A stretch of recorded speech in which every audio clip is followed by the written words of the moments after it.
If it weren't for Jesus, If it weren't for Jesus, I'd be lost, scared, and alone. I would have no purpose. If it weren't for Jesus, I wouldn't know my true worth. My lust would still be consuming me. I'd still be empty and broken inside. I'd be in jail or dead. I would still be carrying a load of guilt and shame. my life would still be filled with discontent. I'd still be filled with loneliness and despair. But because of Jesus, I've found hope. I have found purpose. I have found my value in Christ. I have found freedom. Because of Jesus, I have been healed. I'm alive. I have found peace. I have found contentment. I have found joy. I have been forgiven. Forgiven for all my sins. I have been set free. All because of Jesus.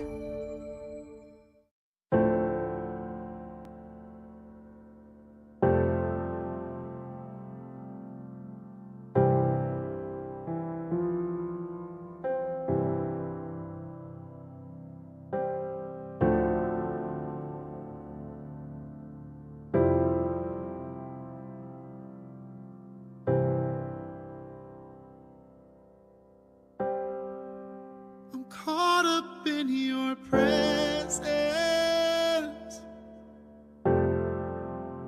I just wanna sit here at your feet. I'm caught up in this holy moment. I never wanna leave.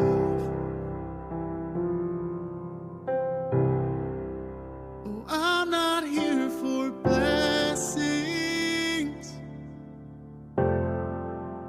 Jesus, you don't owe me anything.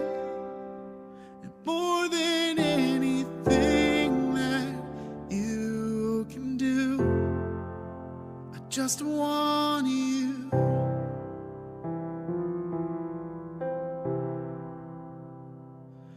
I'm sorry when I've just gone through the motions. I'm sorry when I just sang another song.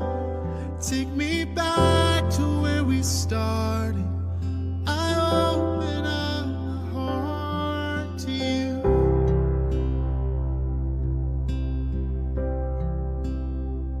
And I'm sorry when I've come with my agenda. I'm sorry when I forgot that you're enough. Take me back to where we started. I open up my heart to you.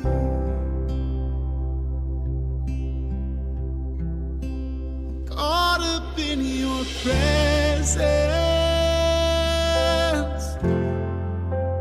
I just wanna sit here at your feet. I'm caught up in this holy moment. I never wanna leave. Oh, I'm not here for blessings. Jesus, you don't owe me anything. And more than anything that you can do, I just want you.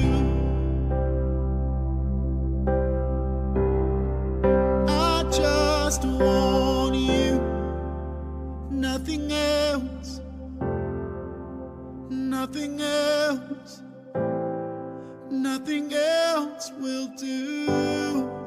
I just want you and nothing else, nothing else, nothing else will do.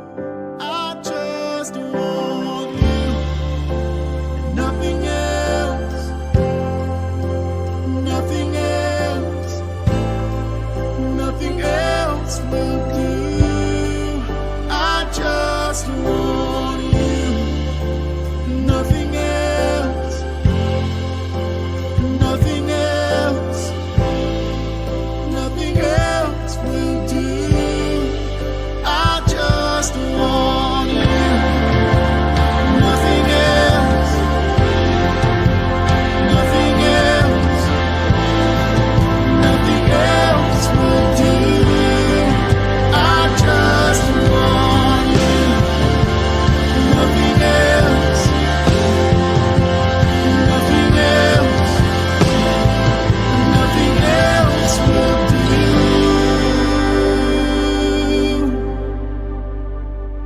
I'm caught up in your presence.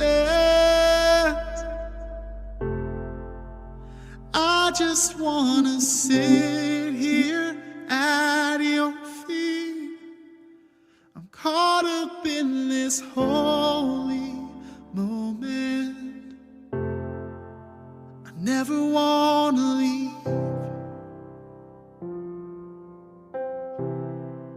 Oh, I'm not here for blessings. Jesus, you don't owe me anything. And more than anything that you can do, I just want you.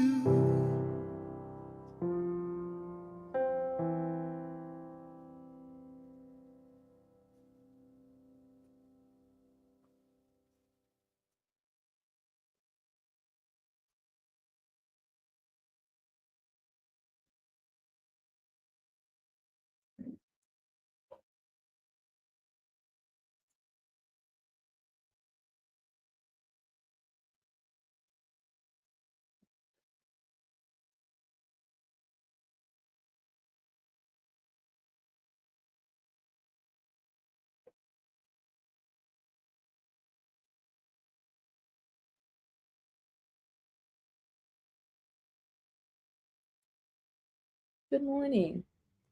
Coming to you from my office this morning. I still have announcements to make, and believe it or not, it has been such a crazy week. I have not been able to get to it, but I promised you announcements with regards to the ministry, and so I'm absolutely going to do that. And so, but today I wanted to give you at least a nugget, right? Before I run off, we have an engagement. Sorry. You know how I am about the hair thing. It is distracting. Anyway, so I wanted to be able to come on and give you a nugget for today. Based on, yes, some conversations, not only of conversations I've had this week, but in my own body, right? So today we're talking about renewed strength. I just wanted to take a minute and talk about renewed strength. It is so, this has been such a hectic week, such a crazy week. And I pushed myself to limits that I really didn't even know existed within my own body, honestly, within my own body. Sorry. And so it wasn't a matter of thinking so much before doing something. There were things that needed to be done. And I said, okay, just get up and do it. You know, and literally it was get up sometimes, because sometimes it was get up in the morning, you know, and other times it was, okay, I have a habit, right? I have a habit of, I get in my car when I get home, and I'll just sit there for a while. Before I go in the house, I'll just sit in the car. And I have a 4-story walk up, right, to get into my apartment. So I'll sit there, and sometimes I'll literally sit there for an hour, and I'm not just sitting there doing nothing. Like I'm sitting there and I'm just marinating on the day. I'm listening to music. I'm talking to God, watching the traffic, and I'm just sitting there, right? And so I'll tell myself, get up, get up. You're not going to get in the house sitting here, and then you're able to rest, right? And so again, this has been every day last week, with the exception of probably Monday. I had to be up early, and my day was crazy long. By the time I got home and settled in meaning no more phone calls needed, nothing else I need to do, nobody else I need to talk to. It was usually like 10 o'clock, right? And so by the time Thursday, Friday come, I was exhausted. Yes. I felt good about what I had accomplished because yes, I had absolutely pushed the boundaries of my mind and my body. And so I felt good about what I had accomplished, but I had to acknowledge that it was exhausting. And at my age, I'm thinking, oh my God, like, is this a pace you can keep up? And so I just began seeking the Lord, right? So today our foundational scripture is coming from Isaiah 40, 29 and 31. And Isaiah 40, 29 and 31 says, he gives strength to the weary and increases power to the weak. It goes on to say, even youth. So this is saying, like, yes, I don't consider myself old, but no matter what age you are, even youth grow tired and weary, and young men stumble and fall. But those who hope in the Lord will renew their strength. They will soar on wings like eagles, and they will run and not grow weary. They will walk and not be faint. What is that saying to us, right? What is that saying? That is saying that no matter what, because first of all, most of us that are out here running, doing whatever, hopefully, you're working for God, right? You're working for God. You're doing good. You're not out here doing bad. You're not doing any of those things. You're out here just trying to live life. You're trying to live the best life that you can. And it requires work because nobody's coming for you. That's one of the things I tell myself. Nobody's coming for you. Nobody's coming to help you. Nobody's coming to save you. And if there's anything that you want out of life more than you have right now, when you look at your life and you see all of what's going on in your life and you feel like there has to be more, then you make a decision to go get the more, right? Whether that's the bills have to be paid, whether that's I just don't like the situation or circumstance that I'm in. Whatever the more is, when you decide to go get it, it requires effort and work on your part. That being said, yes, I want more. Whether at this stage in my life, even if my more is for my children, right? I want to be able to leave them more. If you've been around me enough, you've heard me talk about it. You've heard me talk about legacy because it is important to me as a single mom to leave legacy for my children. And so I know that I want more, and that means I got to go get it. Bottom line, I got to go get it. But in the going and getting it, it's tiresome. Oh my God, my body is tired. I'm pushing my body to limits I have not pushed it before. Using muscles I have not used before. And oh goodness, and it is exhausting. However, when I sought the Lord and he said he gives strength to the weary and increases the power of the weak, what I realized was that even in this push, right? Even in this push, I got to seek the Lord. Even in my trying to give my best, even in my giving my best, even in my saying, okay, I don't feel like I can take one more step. My feet hurt. I'm tired. My legs hurt. I'm tired. My back hurts. I don't want to do it. So physically, I'm tired. Mentally, I'm tired. All of these things. And so in all of these things, when God gave me Isaiah 40, I was like, God, I thank you. Because even in my human frailties, I can take those to God. I can say, God, I'm tired and my body hurts. I need a little help, God. I need a little boost of energy. I need a little something. And inevitably there'll come a word or even a thought that will just be enough Sometimes it's the thought of my bed and just being able to lie down and rest, sweet rest, right? And sometimes it's the thought of my why. Why am I pushing like I'm pushing? I see other people who aren't pushing, but then they don't want what I want, right? They're not looking to do what I'm looking to do. And so that's my why. And so even in my talking to God, he makes the aches go away. I kid you not. I may come home and get that foot tub and get that Epsom salt. And before I know it, I'm right back up the next morning out the door with a renewed energy. We have to give God everything. Every pain, every ache. That's the thing, is we feel as if we don't need to give God everything, but we do. And he wants it. He wants your everything.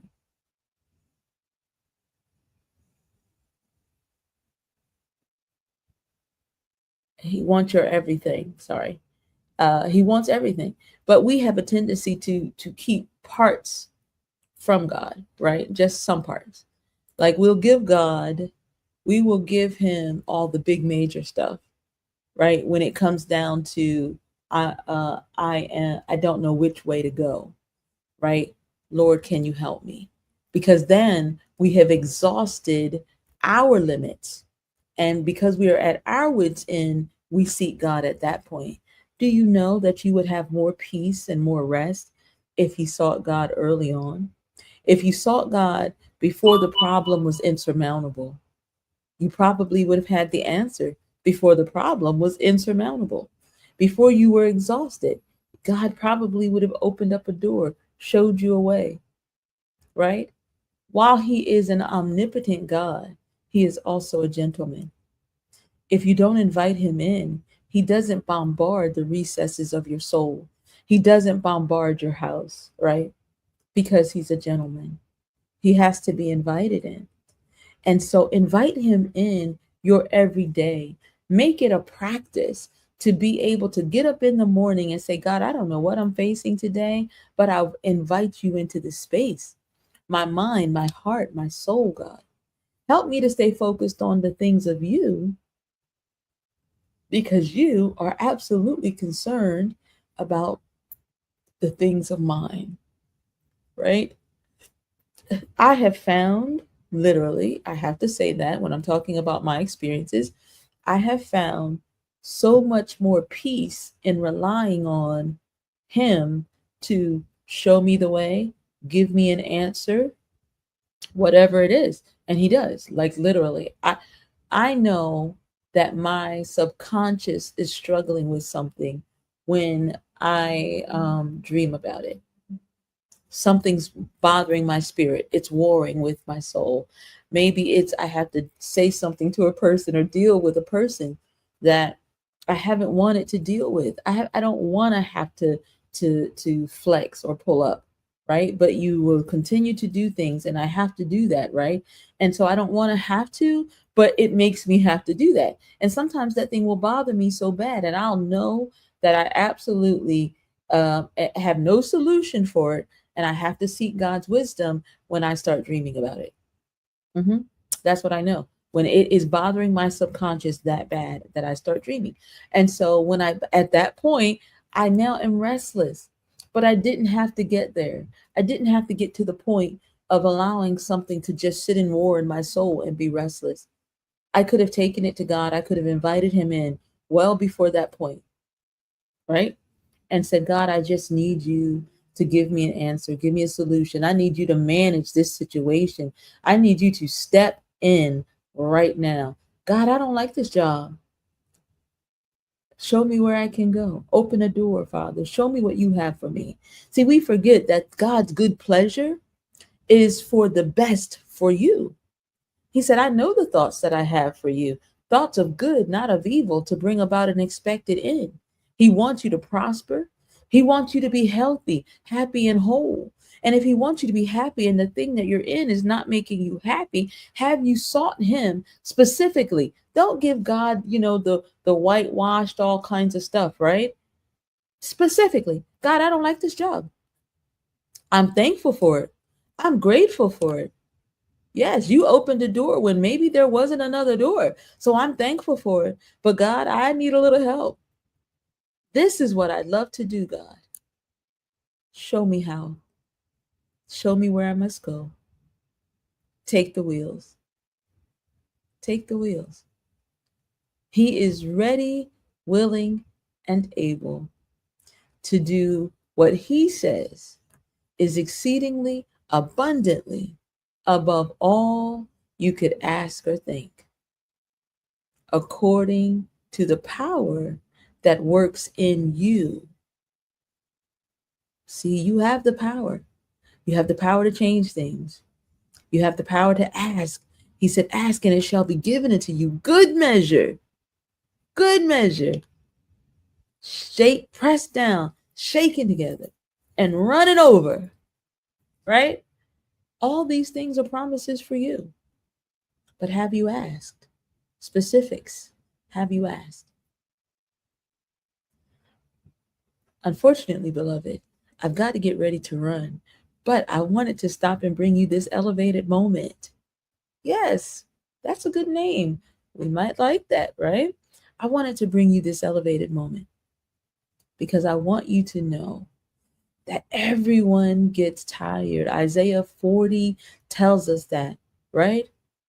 It tells us everybody gets tired, but God is right there, ready, willing, and able. It says you're going to mount up, or you're going to soar on wings like eagles. You're going to run and not grow weary. You're going to walk and not faint. That's some kind of feeling, isn't it? To be able to continue on into our days, into the work of the Lord, and not be tired, not be exhausted mentally, physically, and emotionally. It's waiting for you. I hope you've enjoyed this brief, elevated moment. Have an amazing Sunday. We're going to put nuggets on our Facebook Live, on our chat, just for you, so that you can study this word. Study this word. This has been Pastor Lillian Harrison with an elevated moment. Enjoy your Sunday.